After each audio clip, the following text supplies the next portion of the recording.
Everyone, it's Nikki. I wanted to make this video on my author channel because I just want to really be open and honest about something just once and for all. So if you're new to my channel, I'm the author of the self-help book Redefining Positive, and I want to talk a little bit about why I've been kind of MIA on my author channel, on my professional site, why I really haven't been doing that much to promote this book anymore. And I want to just start by saying that if you've read this book and anything in it resonates with you, if it really means something to you, that's yours to keep regardless of how I feel about the book or what I'm about to say about it. I have a lot of books, movies, songs that mean so much to me, and I just want you to know that if there's anything in this book that really resonates with you and if you love the book, that relationship is between you and the book, and I want you to keep that regardless of what I'm about to say.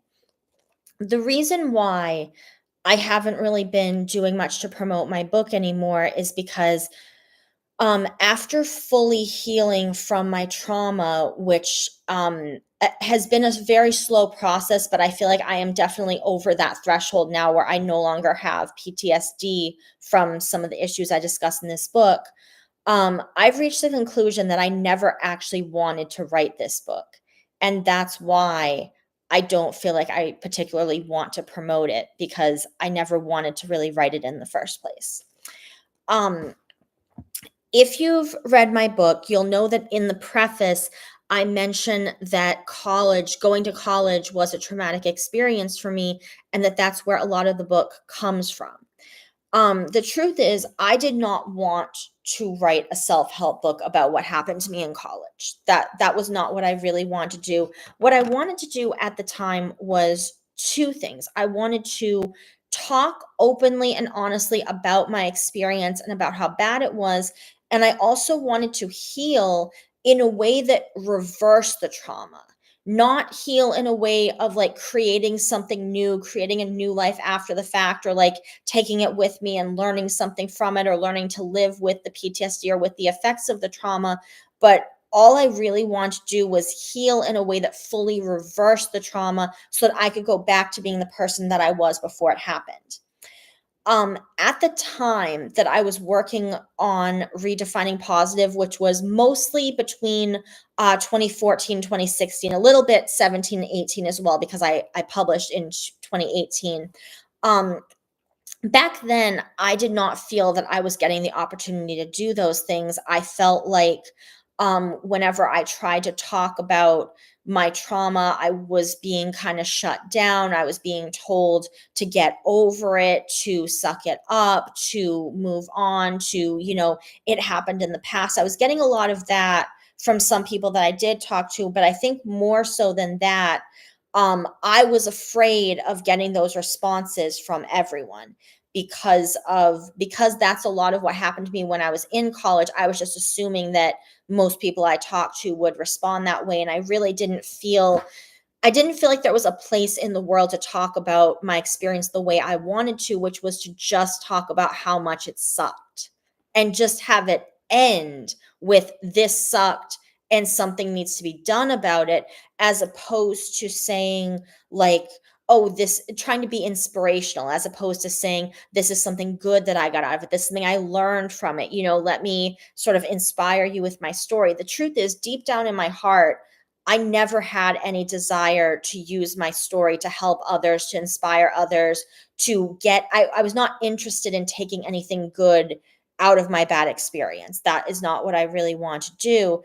But I wrote this book because I felt like I had to. I felt like at that time, being inspirational was kind of trending. And I felt that the only way that I was ever going to be allowed to talk about what happened to me was if I framed it in a way that it wasn't just me wanting to say this sucks. If I framed it as, I'm trying to use my story to change things, to make the world a better place. I'm trying to use this to help others. Look at how I derived something good out of something bad.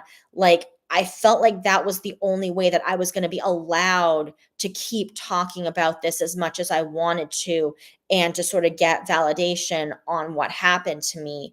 I never really wanted to write a self-help book, but it was what I felt was the only way I could express myself.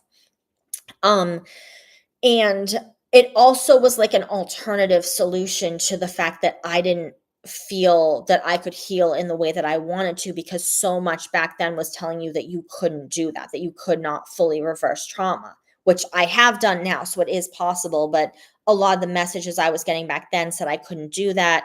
And it kind of felt like the book was like the closest I would ever come.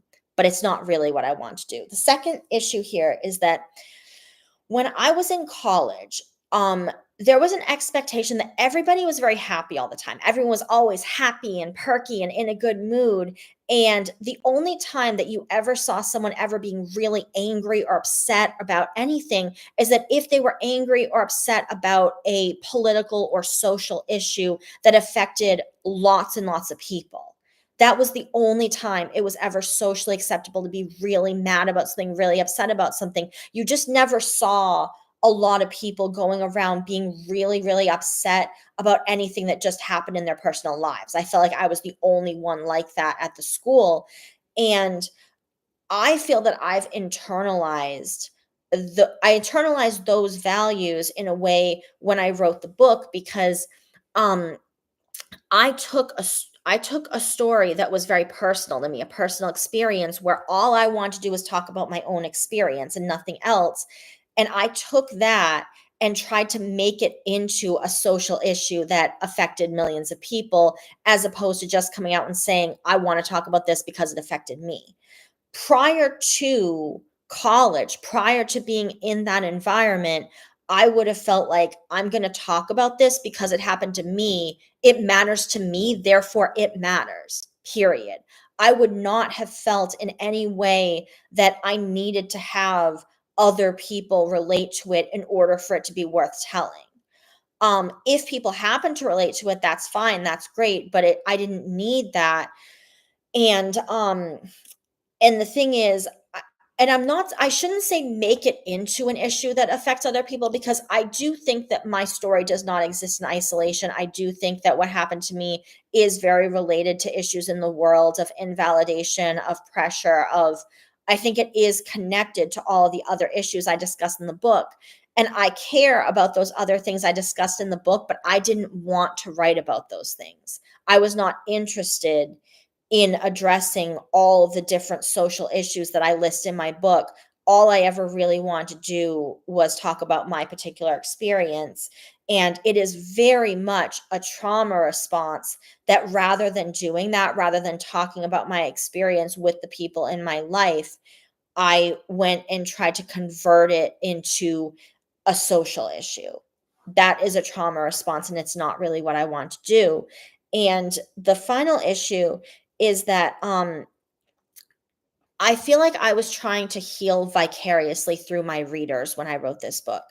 When I was younger, I saw stories of parents trying to live vicariously through their kids. So, for example, let's say somebody wanted to be a dancer and they didn't get the opportunity to do that. So now they're pushing their child to be a dancer so that they can sort of live vicariously through the child. And maybe the kid doesn't even want to be a dancer. I saw that story a lot when I was a kid, like in just show business, dance movies, things like that. And I always said to myself, I never want to be that way when I grow up. I hated that so much, that idea of living vicariously through another person, because I said, and not just because it's bad for the kid who doesn't want to do the thing, but it felt like a very defeatist attitude. It felt like you're saying, it's too late for me. There's no way that I could possibly live my own dreams now. So the closest that I can ever come to living my dreams is to live through a child, through another person. And I always swore I would never do that. I swore that if, whatever age I am, if I decided when I'm like 50 that I want to be a dancer, I will pursue being a dancer at age 50. I will pursue whatever I want to do. And it would never, ever satisfy my own desire to live vicariously through a child, to take a kid in my life and be like, okay, I'm going to coach you on how to do this thing that I really want to do myself. That would never satisfy me. I would want to do it myself. That is exactly what I did when I wrote Redefining Positive, because I had this idea that I could live vicariously through my readers. I had this idea that if people gave me certain feedback that I was looking for, if someone told me that my book caused them to not make a decision that they didn't really want to make, but they were feeling forced into, or if it caused them to validate somebody else making their own decision, I would feel as if I had gone back in time and saved my 18-year-old self. That if I could save someone else, it's like I did that for myself. Within 2 weeks of publication, I got the exact feedback I was looking for. I had people tell me those exact things that I always wanted to hear about my book. And I felt nothing. Like, it just went right through me. I did not, I am glad that I helped them, but it did not do what I was expecting it to, because I realized after that, and I had a huge emotional crash after publishing this book. And I realized that it was because I was in me trying to heal vicariously through the readers, I had given up on my own goal of healing. I had stepped into the zone of feeling like it's too late for me. There's no possible way that I could get my life back, that I could get back on the track I want to be, that I could heal in the way that I personally want to heal. It's too late for that. And the closest that I can come is if I could do that vicariously through other people. So in many ways, this book was me giving up on what I really want to do and settling for something that was a lot less than what I wanted to do, which was really heal. Um, and I'm happy to say that these things are not issues anymore. Since the publication of this, I have had sufficient opportunity to talk in a lot of depth about what happened to me, and I got the right kind of treatment, therapy. For me, EMDR was what helped the best, but I really have finally crossed that threshold where I can definitely say I had PTSD in the past tense. I don't currently have it. I really feel like I am the person that I was before the trauma, the person I always wanted to be. And um and I feel like I'm very open and honest when I meet new people, and not that we talk a lot about my trauma, but like, I'm very open and honest, and it's not something I try to hide anymore at all. I'm very much open and honest about that. Um, one of the biggest things is that writing this book caused more trouble for me, because in addition to realizing that's not what I really want to do, it's like I never wanted to be a self-help author. I never wanted to be the validation person. Friends who met me after I had experienced the trauma, but before I had started my healing journey, that time period where it was like, I'm traumatized, but I haven't dealt with it yet. They saw a different person who isn't really who I want to be, because I never wanted to be the person who was like all about validation, all about self-help, like all about these things. That just was not my thing. You know what I mean? Like, prior to my trauma, that's like, it's just not what I would have wanted to do. I never would have considered wanting to be in the mental health field at all. I was a person you called up to like go to a beach party and stuff. I was really into theater, into writing. I was into things for fun. And I just, that's more how I am now. Like, I have very different interests now than I did during this time where I was like severely traumatized, and that was kind of all I wanted to do, was talk about validation. That's not really me. That was like a time in my life that is not who I want to be. And if you knew me during that time, just know that that is never who I really want to be. My goal was always to be how I was before, which may have been before we ever met. But important thing here is that One of the biggest issues with my college and where the trauma came from is that there was a lot of pressure to be someone that I wasn't. There was a very like, this is the kind of person you're supposed to be, even down to the point of people pressuring you about what to talk about in your own personal time, saying that, you need to talk about these types of issues, you need to write about these types of issues, not feeling like you were free to do what you wanted, talk about what you wanted on your own time and your own platforms.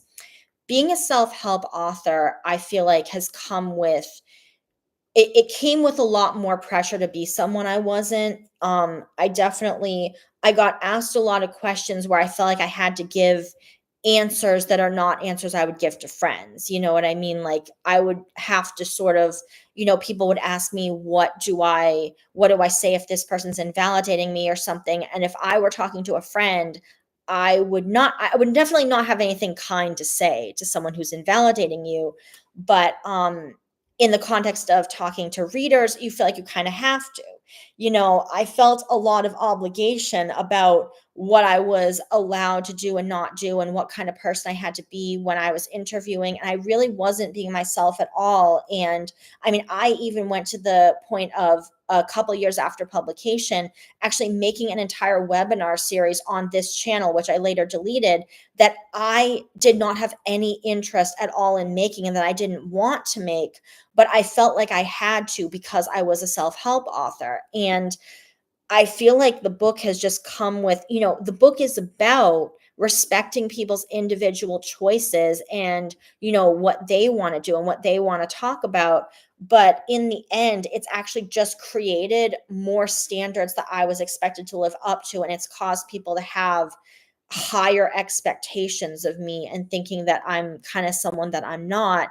And that's something that I really want to get away from. And that's why I've kind of just stopped promoting the book. It's still out there. I still have the book. If anyone is interested in reading it, I still am selling it. It'll always be available for sale. But that's the reason why I'm really not having book events anymore, doing a lot of interviews. I'm not really doing that much to promote this book or, writing about self-help, mental health types of things on my professional blog because I just don't like the box that I feel like I was sort of put in, or that I sort of put myself in being a self-help author. And um ever since ever since I've been kind of cured from the PTSD, I've been drawn a lot more in my writing to fiction. I have novels that I'm working on right now, which are like mean a lot more to me than this book does. And that, they're for fun novels. You know what I mean? I'm not going into them thinking that I'm going to write this book and it's going to save the world. I'm thinking I'm going to write this book and it's going to be a fun story. That's what I'm going for. These books are just going to be fun stories to read, and I hope people enjoy them. And I'm probably going to go through like more traditional publishers instead of self-publishing. So it definitely might be a lot longer time before my books are out there. But once my other books are eventually out there, I'll probably be back on my author site and like rebranding more as a fiction author, because even in terms of writing a memoir, I'm not really positive that I'm interested in that, because when I think about the real reason behind wanting to write my memoir, a lot of it had to do with feeling like I couldn't talk openly about my experience in real life. And now that I'm able to talk very openly with my family and friends about my experience, I don't particularly feel a need that I want to share all the nitty-gritty details of my trauma with complete strangers. And I don't have any problem with that. Like there's nothing wrong with doing it.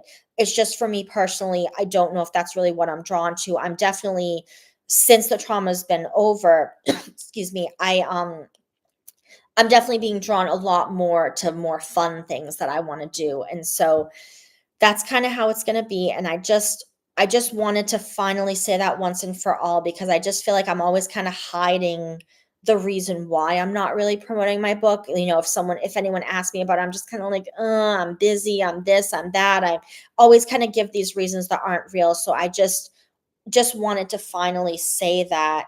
And again, I just want you to know, I do agree with this book. Like, I'm not looking back and thinking that it's a bad book. Like, I agree with every word in this book. And it's not anything bad about the book itself. It's just that I don't like the reason I wrote it and the circumstances under which I wrote it. It's not really what I wanted to do. But again, if you got something out of this, like if this book means something to you, I want you to keep that relationship with the book, even if it doesn't have the same meaning to me personally anymore. I still want to have that for you. That is between you and the book. So, thank you for listening to this stream, and I'll see you next time.